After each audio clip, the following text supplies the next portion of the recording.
নমস্কার বন্ধুরা, আমি নবনীতা আপনাদের কাছে নিয়ে এসেছি আবার একটি ভিডিও নিয়ে। আজকের ভিডিওটা হচ্ছে হাওড়া টু পুরী বন্দে ভারত এক্সপ্রেসের ফুল ইনফরমেশন। আমরা সেই ভিডিওটাই যে আমাদের জার্নিটা কেমন হলো, কি সুবিধা পেলাম, আগের বারের থেকে এবারে বেটার হয়েছে কিনা, সেটাই তোমাদের কাছে তুলে ধরবো। তো সকালবেলা আমরা ভোরবেলা 4টের মধ্যে আমরা 3 জনে উঠে রেডি হয়ে নিয়েছি। রেডি হয়ে নিয়ে লাইট ফাইট বন্ধ করে ঘর লক করে আমরা বেরিয়ে পড়েছিলাম হাওড়ার উদ্দেশ্যে। আমরা প্রত্যেক বছর পুরী যাই। এই বছর আমাদের সঙ্গে পুরী যাচ্ছে আমার দিদি, আমার জামাইবাবু ও দিদির ছেলে। আমরা যেহেতু প্রত্যেক বছরই যাই, আমার দিদিরাও মোটামুটি আমাদের সঙ্গে এই নিয়ে 3বার গেল। এছাড়াও ওরা অনেকবার গেছে। তাই ভোরবেলা আমরা সবাই রেডি হয়ে লাগেজ নিয়ে বাইরে বেরিয়ে পড়লাম। বাইরে দেখি প্রিন্সের দিদা, প্রিন্সের ঠাকুমা, প্রিন্সের দাদা দাঁড়িয়ে রয়েছে ওকে টাটা বাই বাই করবে বলে। ওই ভোরবেলা ওই কাঁপুনে ঠান্ডা, আমি বারণ করলাম, তারা কেউ কথা শুনবে না, তারা তাদের নাতিবাবুদেরকে এগোতে যাবে। তারপর আমি ঘর লক করে ভগবানকে প্রণাম করে বেরিয়ে পড়লাম। অত ভোরবেলা আমরা গাড়ি পাবো কি পাবো না খুব একটা রিস্ক পাচ্ছিলাম না। সেই জন্য দিদিরা আর আমরা মিলে একটা গাড়ি করেছিলাম, টাটা সুমো। কারণ ভোরবেলা যদি গাড়িটা থাকে সুবিধা হয় যেতে, অতটা রিস্ক থাকে না ভোরবেলা গাড়ি পাবো কি পাবো না, কতক্ষণ দাঁড়াবো। কারণ আমাদের সঙ্গে এরম অনেকবার ঘটনা ঘটেছে যে আমরা প্রচণ্ড লেট হয়ে গেছি, ট্রেনে উঠেছি আর ট্রেন সঙ্গে সঙ্গে ছেড়ে দিয়েছে। আর সত্যি বলতে বাচ্চা কাচ্চাদেরকে সাথে নিয়ে হাতে ঘণ্টাখানিক আগে সময় রাখা ভালো, যাতে আমাদের দৌড়াদৌড়ি না করতে হয়। তাই আমরা করি বলে এই যাত্রায় আমরা বেঁচে গেলাম। তার একটা অভিজ্ঞতা কিছুক্ষণ পরেই তোমাদের সঙ্গে আমি শেয়ার করব। তোমরা বুঝতে পারবে আমরা কি ভুলটাই না করছিলাম। তারপরে যাই হোক, সবাইকে টাটা বাই বাই করতে করতে আমরা এগিয়ে গেছিলাম রাস্তার দিকে। গাড়ি এসেছিল আমাদের বৈভবের দিকে। আর এত ঠান্ডা যে প্রিন্সকে হাতে গ্লাভস পরিয়ে দিয়েছিলাম। আর প্রিন্স বাবু তো ট্রলি ব্যাগ টানবেই, সে মা বাবার কষ্ট সহ্য করবেন না, তিনি ব্যাগ টেনে নিয়ে যাবেন, কারণ তিনি বড় হয়ে গেছে। আর যেহেতু আমরা একদম কাক ভরে বেরিয়েছি, তাই পুরো অন্ধকার, রাস্তাটাও পুরো নির্জন। আমার মা, আমার শাশুড়ি আর রোহিত 3 জনে আমাদেরকে এগোতে যাচ্ছিল। এই যে সামনেই আমাদের বিটি রোড, দেখতেই পাচ্ছ। তারা মাকে প্রণাম জানিয়ে আমরা সবাই মিলে এগিয়ে গেলাম রাস্তার দিকে। আমাদের গিয়ে বেশিক্ষণ দাঁড়াতে হয়নি, হয়তো হাতে গুনে 2 থেকে 3 মিনিট। তার মধ্যেই আমার দিদি আর জামাইবু গাড়ি নিয়ে চলে এসেছিল।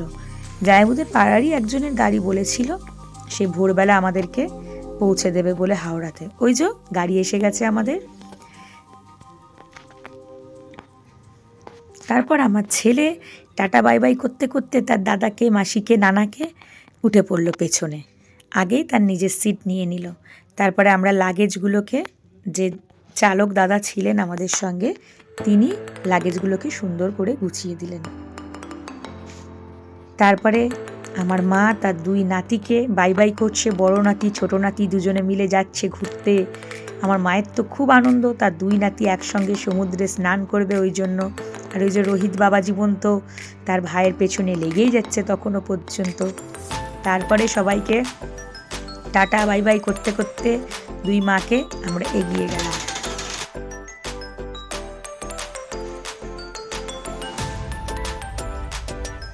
তারপরে আমাদের গাড়ি ছেড়ে দিল, আমরা চললাম হাওড়ার উদ্দেশ্যে। সকালবেলা রাস্তায় এত ঠান্ডা, পুরো আমরা কেঁপে গেছিলাম। আর এখন তো আরও ঠান্ডা বেড়েছে। যাই হোক, আমরা গেছিলাম ডিসেম্বরের 22 তারিখে, তখনও প্রচণ্ড ঠান্ডা ছিল। রাস্তা পুরো ফাঁকা ছিল। আমরা রাস্তার সুন্দর মনোরম দৃশ্য দেখতে দেখতে চলে যাচ্ছিলাম হাওড়ার উদ্দেশ্যে।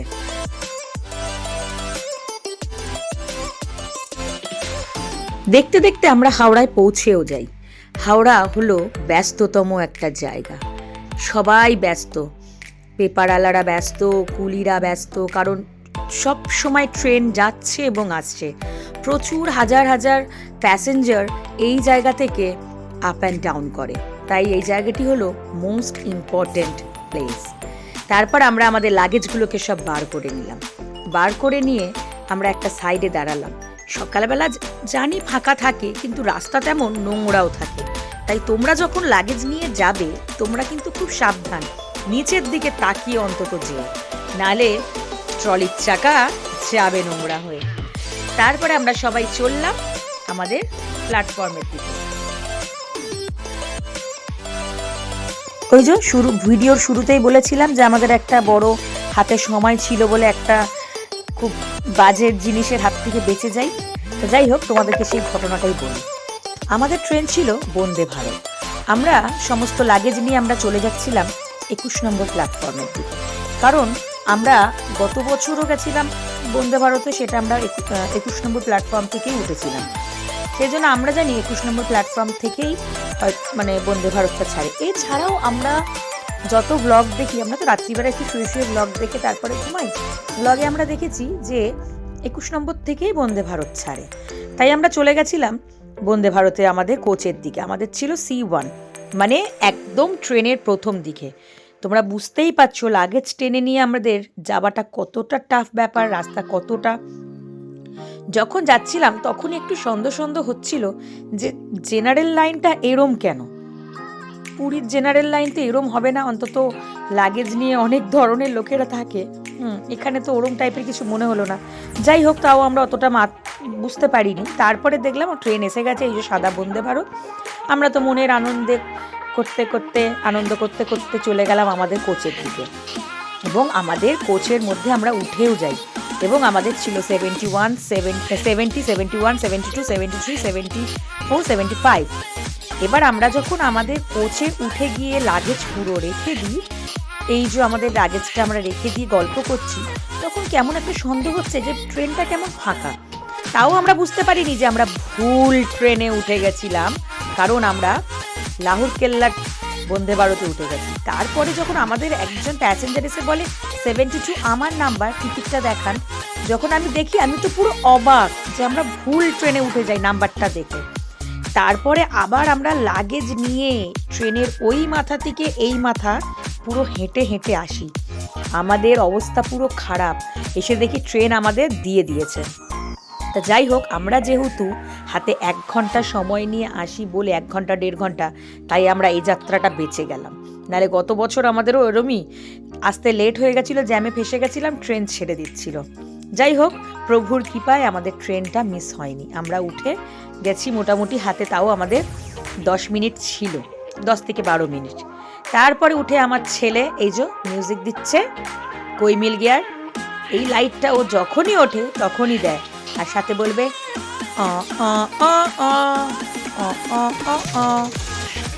তারপরে আমরা আমাদের সিটে সবাই বসে পড়ি।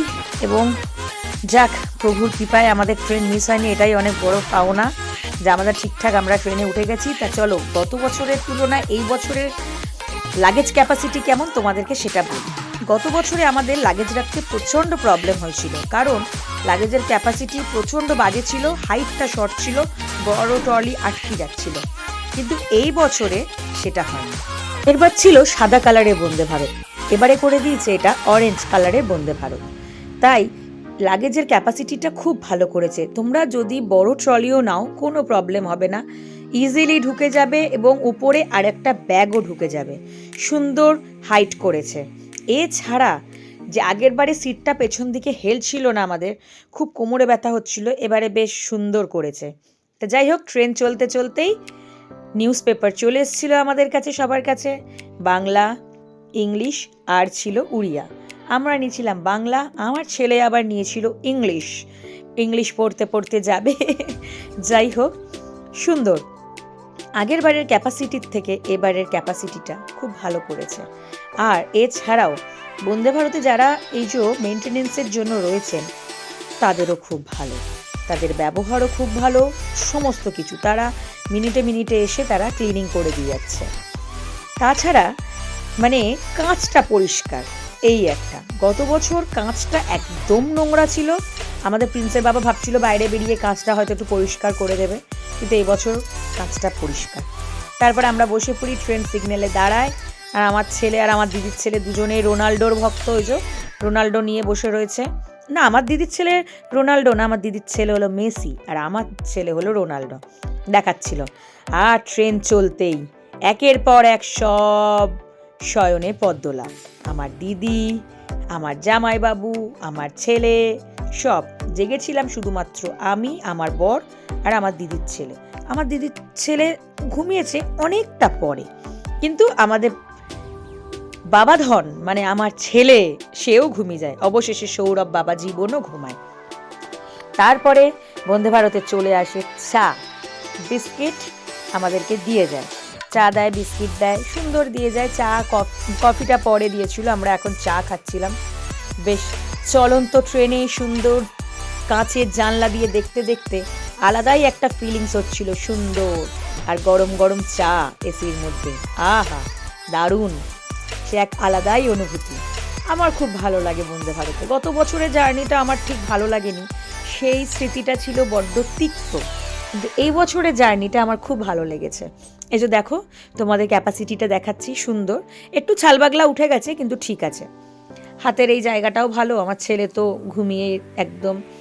চার্জিং পয়েন্টটাও পায়ের কাছে, তোমরা মোবাইল চার্জ দিতে পারো, হেডফোন চার্জ দিতে পারো, কোনো প্রবলেম হবে না। আর সব থেকে বড় কথা, পায়ের যে গ্যাপটা, স্পেসটা, তোমরা যে পাটা একটু ছড়িয়ে বসবে, স্পেসটা তোমরা অনেকটা পাবে, কোনো প্রবলেম হবে না। তারপর আমাদের হাসি ঠাট্টা ইয়ার্কি করতে করতে দিদি, আমি, আমার প্রিন্সের বাবা, আমাদের অনেকটা পথ অতিক্রম করে যাই। আর তারপরে আমি যেমন প্রত্যেকবার বলি, একটু ভিডিও করি, একটু ঢং করি। আর ওইদিকে আমাদের দুই বাবা জীবনরা ঘুমাচ্ছেন, প্রিন্স আর সৌরভ।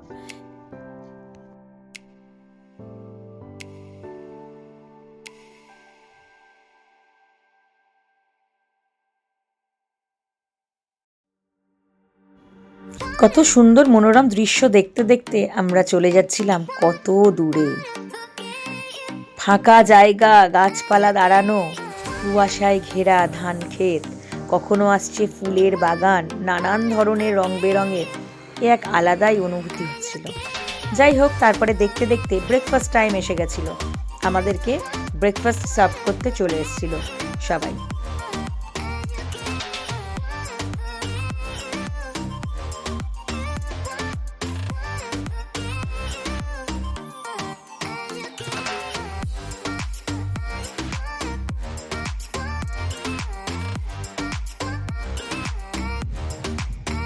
সবার টেবিলে দিয়ে দিয়েছে ব্রেকফাস্ট ওনারা।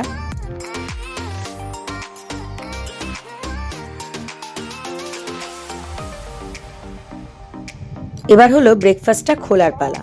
ব্রেকফাস্টটা ভালোই করেছিল, খুব সুন্দর, তোমরা দেখতেই পাচ্ছ, সুন্দর প্যাকিং করে দিয়েছে। ওর মধ্যে ছিল একটা ডাবল ডিমের অমলেট, একটা বাটার, কেচাপ, সস, একটা কেক, আর ছিল ব্রেড।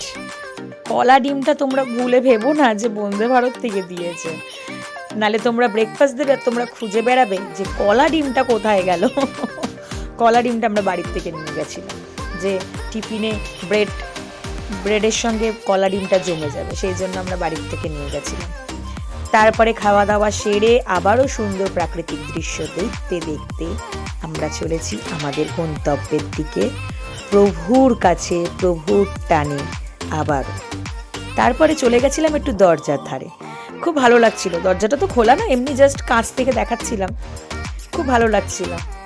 তারপরে আবারও একবার কফি নিয়ে নিলাম, শীতকালে গরম গরম কফি খুব ভালো লাগে, তার মধ্যে চলন্ত ট্রেনে। তার মধ্যে আমার ছেলে তো কফি খায় না, তাই আমি আর ওর বাবাই দুজনে মিলে শেয়ার করে খেলাম। তারপরে পৌঁছে যাচ্ছিলাম আর দেখছিলাম মহানদী। তাই দেখছিলাম মহানদীর অবস্থাটা কেমন। মহানদী শুকিয়ে গেছে, মহানদীটা বিশাল, অনেকটা বড়, কিন্তু মাঝে মাঝে চড়া, জল সেরম নেই। মাঝে কি শেষ দিকে তো একদমই বালির চড়া পড়ে গেছে। বর্ষা যখন আবার হবে, তোমরা দেখতেই পাচ্ছ ভিডিওতে যে পুরো চড়া পড়ে গেছে। অনেকে নাকি এখানে এসে খেলাধুলা করে, ওখানকার স্থানীয় বাচ্চা বড় সকলে নাকি ক্রিকেট ফুটবল খেলে, কিন্তু আমি মনে করি যে এখানটা খেলা উচিত না, কারণ যখন তখন কি হয় বিপদ। তা তারা বলে নাকি যে না, বর্ষার সময় তারা আসেন না, কারণ বর্ষার জলে নাকি এই নদীটি পুষ্ট, সেই জন্য। যাই হোক, নদীর অবস্থা খুবই খারাপ, দেখে খুব কষ্ট হচ্ছিল যে এত বড় একটি নদী, মহানদী, সেটি নাকি প্রায় আমি মনে করি 70% শুকনো, চড়া পড়ে গেছে, হয়তো 30% জল আছে, হয়তো তারও বেশি হতে পারে, আমার এটা ধারণা। যাই হোক, মহানদীটা দেখতে দেখতেও আমরা এগিয়ে যাচ্ছিলাম, গন্তব্যের দিকে এগিয়ে যাচ্ছিলাম।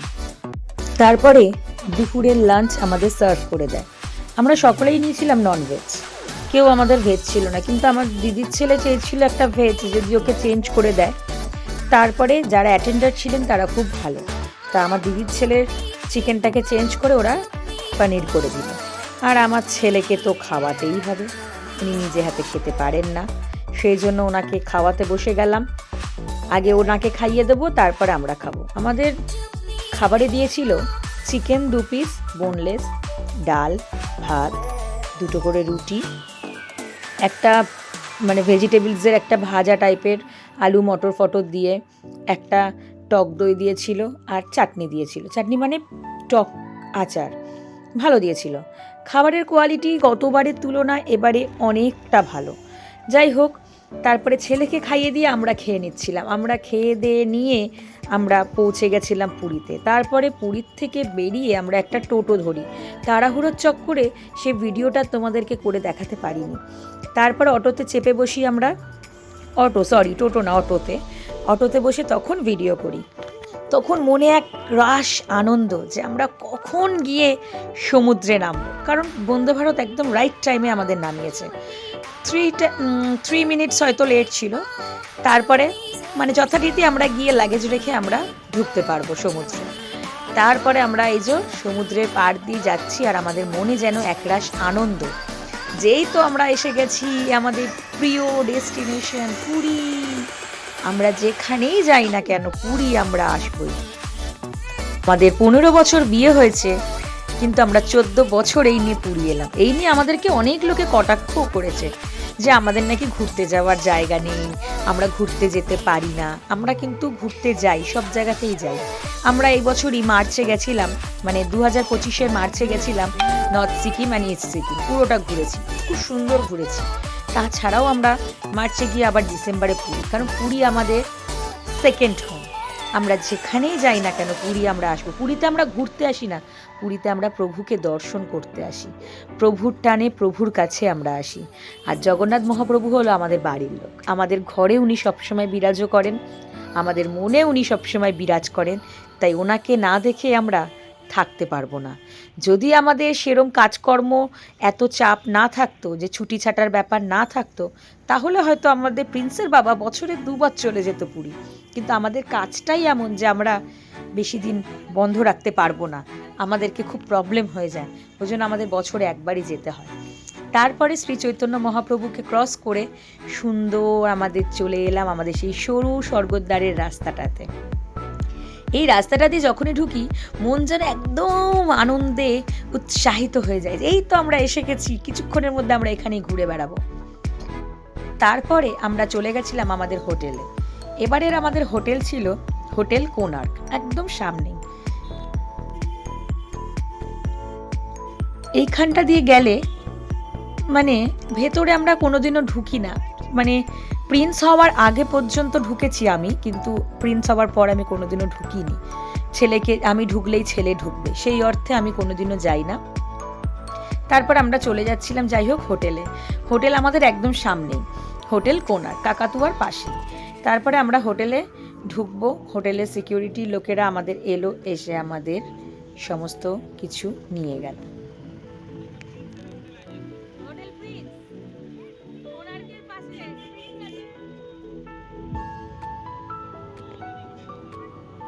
এই হলো আমাদের হোটেল কোনার্ক। আমরা সবাই নেমে গেছি, আমাদের লাগেজ নামানো হচ্ছে অটোর থেকে। আমার ছেলে তো লাফাচ্ছে কখন রুমে গিয়ে লাগেজ রেখে রেডি হয়ে সমুদ্র পাড়ে যাবে। আর আমাদের যে মানে হোটেলের যারা রিসেপশনে ছিলেন তারা সিকিউরিটি গার্ডদেরকে পাঠিয়ে দিয়েছিলেন, তারা আমাদের লাগেজ নিয়ে উপরে গেল। আমাদের সব লাগেজ তো তাদের হাতে দেবো না, আমরা কিছুটা নিয়েছিলাম। এই যে দেখছো হোটেল কোনার্ক, এসি রেস্টুরেন্টও আছে নিচে, খুব সুন্দর ব্যবস্থা। এনাদের পরিষেবা নিয়ে আমি আপনাদেরকে পরে বলবো। নো ডাউট আপনারা আসতে পারেন, প্রচণ্ড ভালো।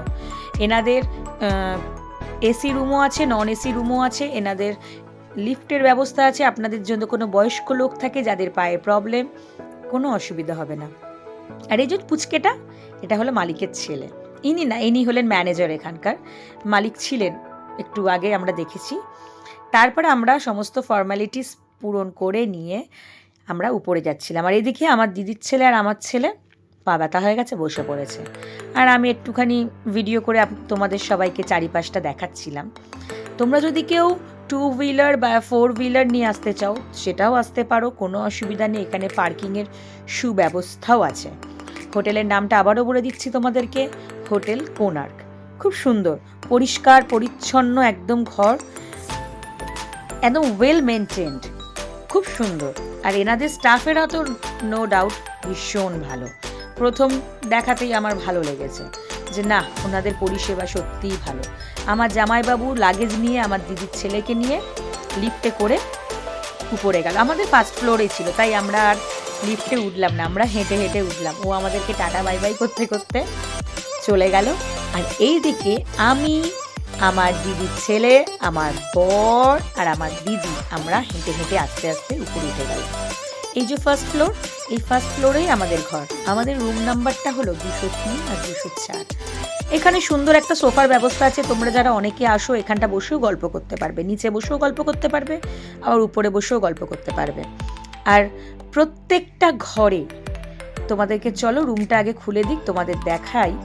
প্রত্যেকটা ঘরে ব্যালকানি আছে এবং প্রত্যেকটা ব্যালকানিতে দড়ি টাঙানো, যেটা আমাদের মহিলাদের খুব দরকার। আর এটা হলো কমন ব্যালকানি।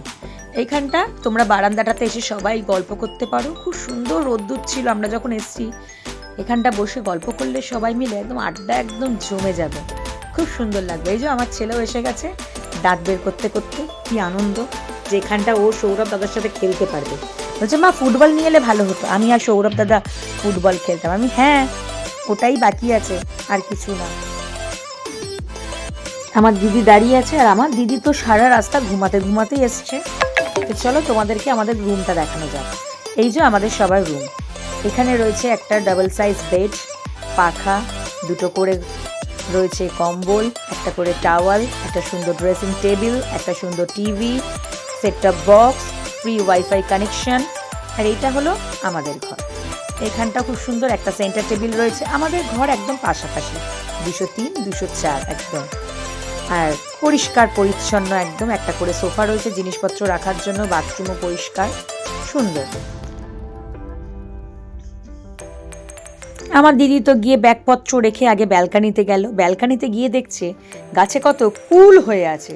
ওনার নজর আগে গেল কুলে, ছোট ছোট টোপা টোপা কুল, নাকি নারকলি কুল কে জানে। জামাইবাবু তো বললো যে নাকি নারকলি কুল, লম্বা লম্বা।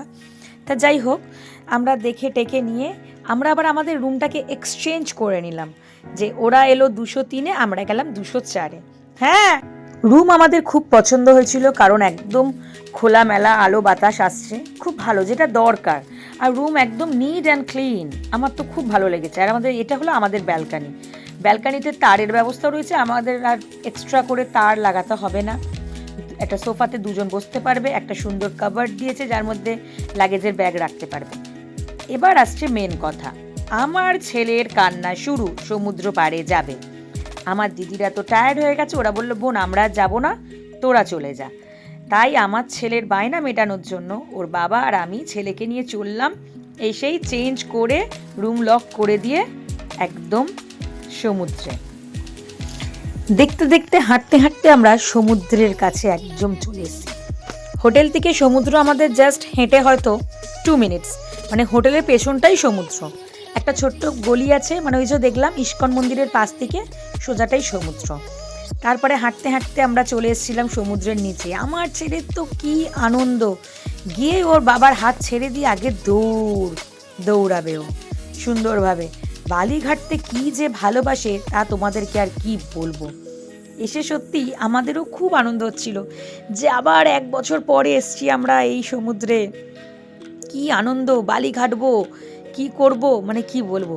আর যেহেতু আমরা এসছিলাম একটু লেটে, 2:30-3টে নাগাদ, তাই 2:30 না, ওই 2:30, 2:15 অবধি, তাই তখন বিচটা একটু ফাঁকা ছিল, বেশ ভালোই লাগছিল।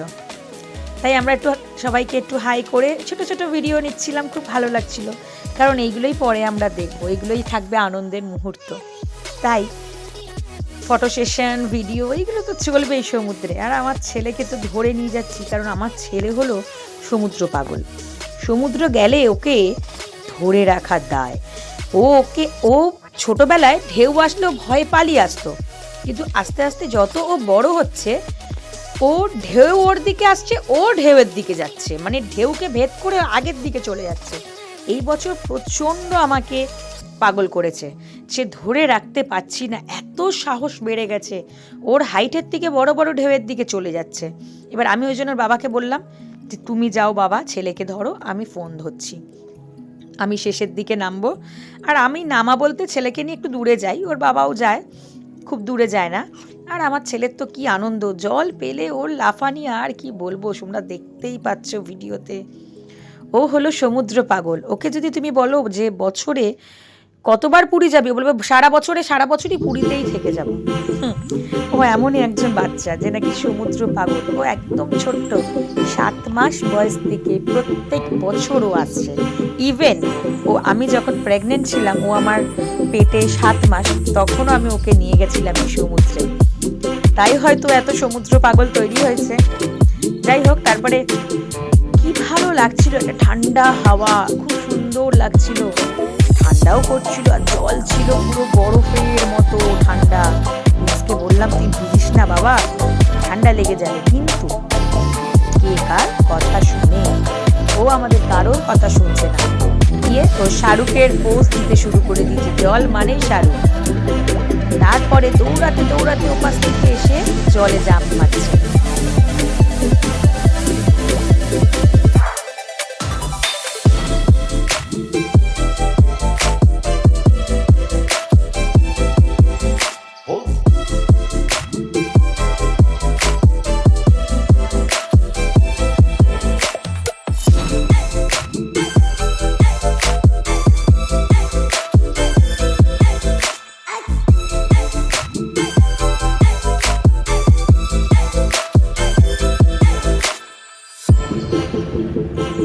তারপরে বাপ বেটা দুজনে মিলে স্নান করছে সুন্দরভাবে।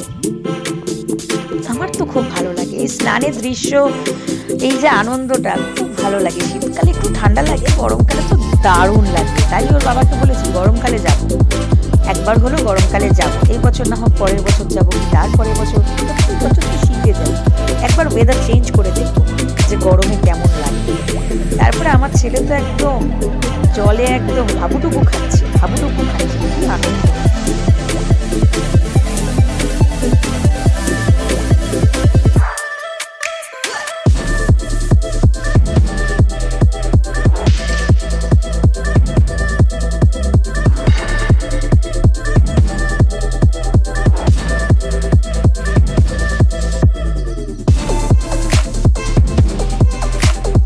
তারপর আমি ওদেরকে ডাক দিলাম যে চল, অনেক বেলা হয়েছে, এবার চল হোটেলে চল, আবার বিকেলবেলা ঘুরতে বেরাবো, অনেক মজা করবি, তখন আবার সমুদ্র পাড়ে আসবো বলে ওদেরকে ডেকে নিয়ে হোটেলে চলে এসেছি। তারপরে আমরা সন্ধ্যেবেলা সবাই রেডি হয়ে নিয়েছি, আমি জার্সি পরে নিয়েছি আর্জেন্টিনার, পরে নিয়ে আমরা সবাই হোটেলে একটু কথা বলছিলাম। ওই জল ঠল, ওনারা অ্যাকোয়াগার্ডের জল দিচ্ছে, তাও আমরা একটা 20 লিটারের বিসলারি বটল নিয়ে নিয়েছিলাম। এই যে যিনি বসে রয়েছেন ইনিই হলেন মালিক। যাই হোক, তারপর আমরা বেরিয়ে গেছিলাম সন্ধে বিচ মার্কেট দেখতে। উফ, সেই বিচ মার্কেটটায় গেলে তোমরা হারিয়ে যাও সবাই, ঠিক তেমনই আমিও হারিয়ে যাই। তারপরে আমরা হোটেল থেকে বেরিয়ে গেলাম বাঁ দিক দিয়ে, মানে ইস্কন মন্দিরের দিকটা। তোমরা জানোই কোনারকের বাঁ দিকটা হলো ইস্কন মন্দির, আর ডান দিকটা হলো স্বর্গদ্বারের দিকটা। তারপরে আমরা চলে গেলাম সবাই মিলে, আনন্দ করতে করতে কি আনন্দ। আমার ছেলের তো এবারে ডাবল আনন্দ, বিকজ ওর সৌরভ দাদা এসছে।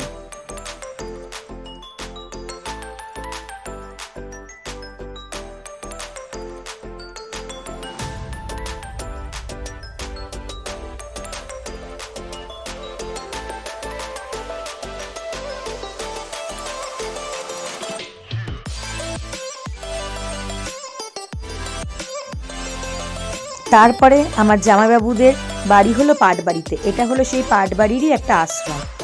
আমার জামাইবাবুরা এখানে যেখানে থাকে ঝুলনতলা পাটবাড়ি, ওখানে এই মন্দিরেরই একটা রয়েছে, আর ওই মন্দিরেরই একটা ভাগ এখানে। আমার জামাইবাবু প্রণাম করলো, আমার ছেলে প্রণাম করলো, আমরা আর এই সিংহটার কাছে আমার ছেলে প্রত্যেকবার ছবি তুলবে। তারপরে একটা সন্ধেবেলা যাই দেখবো তাই মনে হয় যে দারুণ দুর্দান্ত, যেন কিনি।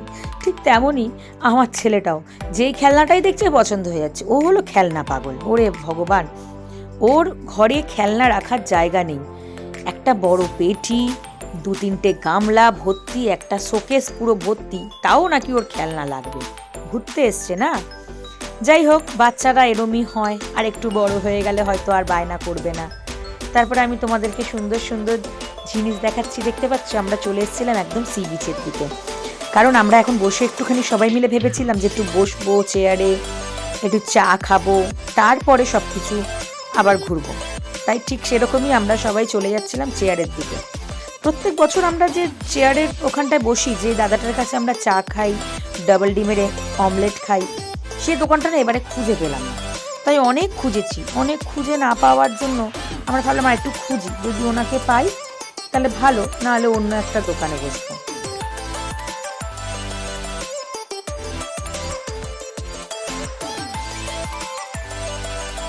এই হলো রাতের সমুদ্র।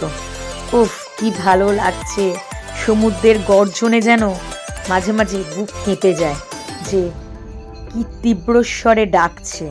ঠিক সকালবেলায় এই জায়গাটাতেই লোকে ধরে না স্নান করার জন্য, পুরো মিশমিশ করে একদম লোকে।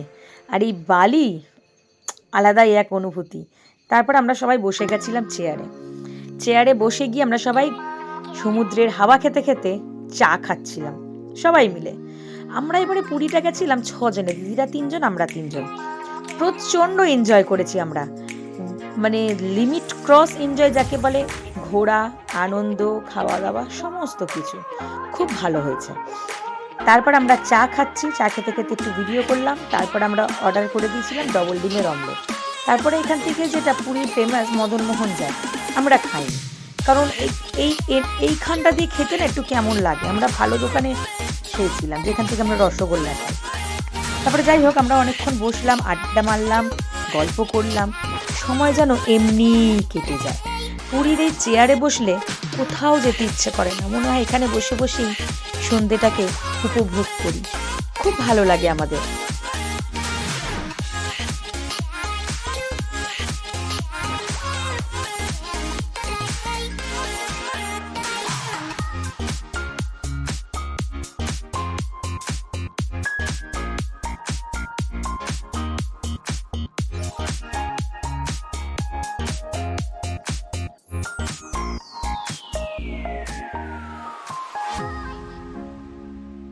তারপরে বসে পড়লাম আমরা ডবল ডিমের অমলেট খেতে।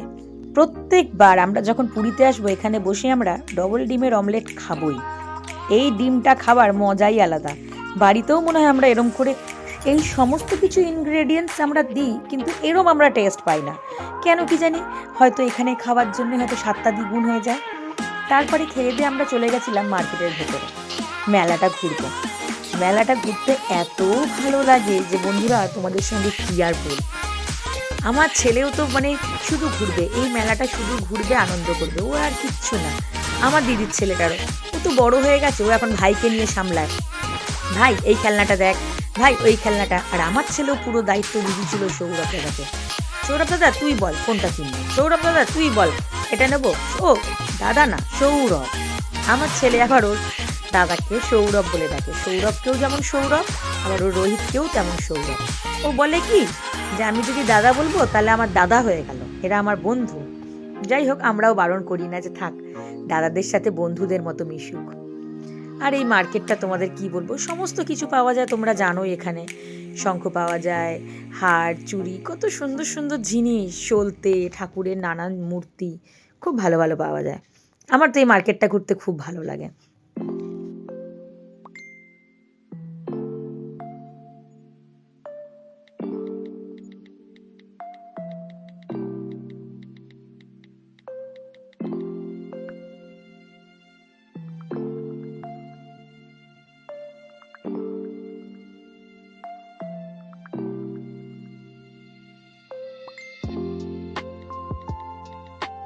আর বন্ধুরা, এই যে ঝাউ গাছগুলো দেখছো ব্যারিকেড দিয়ে সুন্দর করে লাগিয়েছে, গত বছরই আমরা দেখে এসেছিলাম গাছগুলো ছোট্ট ছোট্ট লাগিয়েছে, এক বছরে গাছগুলো কত বড় বড় হয়ে গেছে।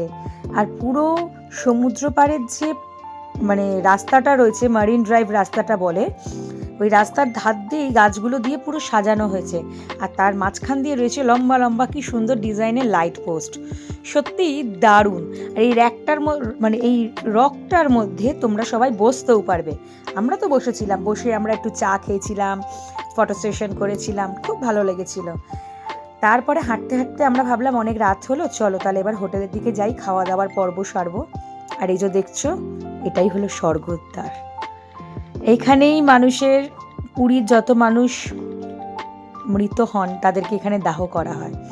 যাই হোক, তার পাশ থেকে আমরা চলে এলাম, আমাদের এবার খাবার পালা। ঘুরতে তো অনেক ঘুরেছি, সবে আজকে প্রথম দিন, এখনো প্রচুর ঘোরা বাকি আছে। আমরা এখানে 5 days থাকবো, আরও অনেক আনন্দ করব, হই হুল্লোড় করব, কিন্তু পেট পুজো তো করতে হবে। তাই এবার আমাদের খাবার পালা। তা কোথায় খাবো সেটাই ভাবছিলাম।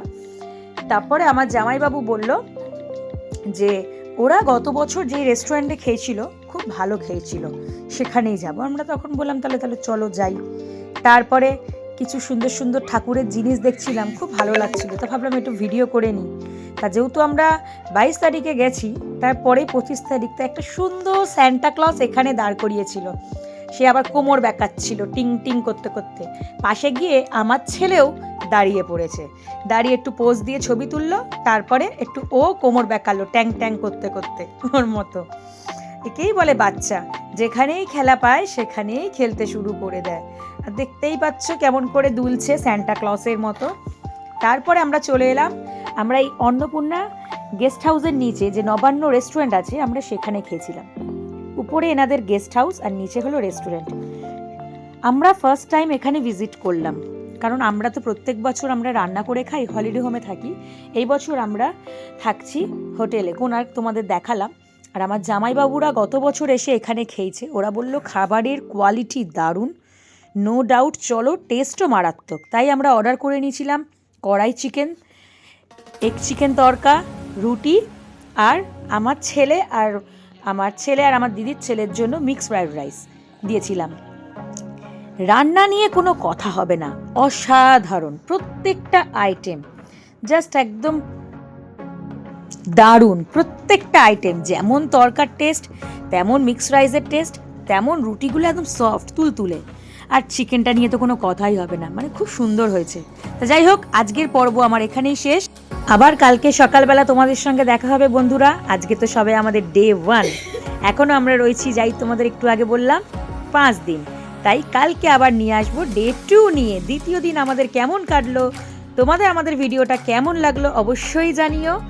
টাটা, বাই বাই, আবার দেখা হচ্ছে কালকে।